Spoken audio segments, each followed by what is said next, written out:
Une chenille qui s'appelait Camille aimait se tortiller et mâchouiller. Elle croquait des feuilles par milliers, du petit déjeuner au dîner. Sa meilleure amie était une araignée. La belle s'appelait Dorothée. Et sa toile, elle la laissait filer pour, dans les airs, se balancer. Camille était épatée de voir Dorothée ainsi tournoyer.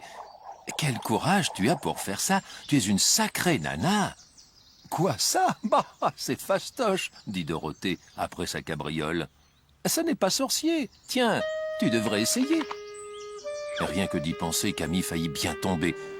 « Je suis désolée, tu es gentille, mais j'ai le vertige. »« Je vois, » dit Dorothée, qui continua donc en solo et rebondit très haut, telle une araignée yo-yo. C'est alors que le cloporte, Pierre, apparut d'en dessous une pierre. Il dit « Ah ah, si au moins tu avais essayé, elle ne t'aurait pas laissé tomber. » Tu as peur de voler.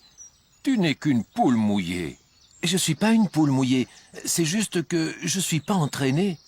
Eh bien, entraîne-toi, répondit Pierre. Allez, jette-toi dans les airs. Camille se prépara à sauter et se vit un instant voler.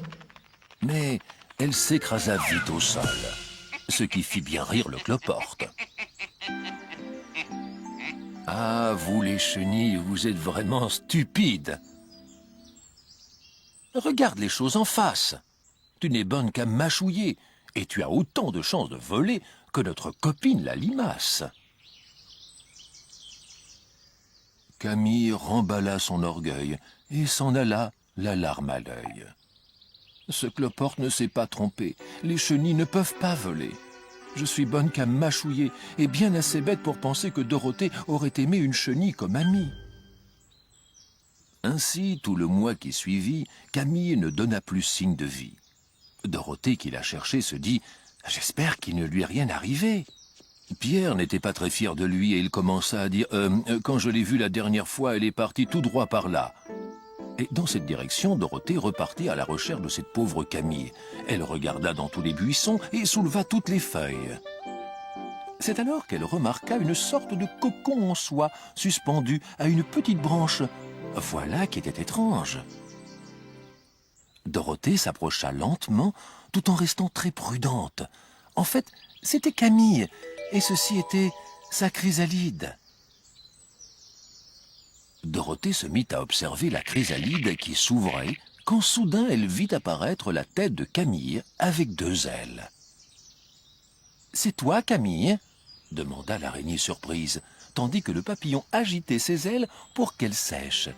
« Oui, c'est bien moi. Et regarde un peu ça.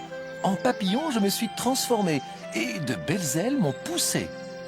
Je peux voler maintenant, dit-elle en tourbillonnant devant Pierre le cloporte qui était cloué au sol. Camille faisait des ronds dans les airs et Dorothée trouvait ça super. « Regardez, Camille s'est volée, » dit-elle d'un air épaté. Camille doucement atterrit juste à côté de son ami. « Allez, viens, monte, je t'emmène. Allons faire un tour dans les airs. » Depuis, Camille et Dorothée ne se séparent plus.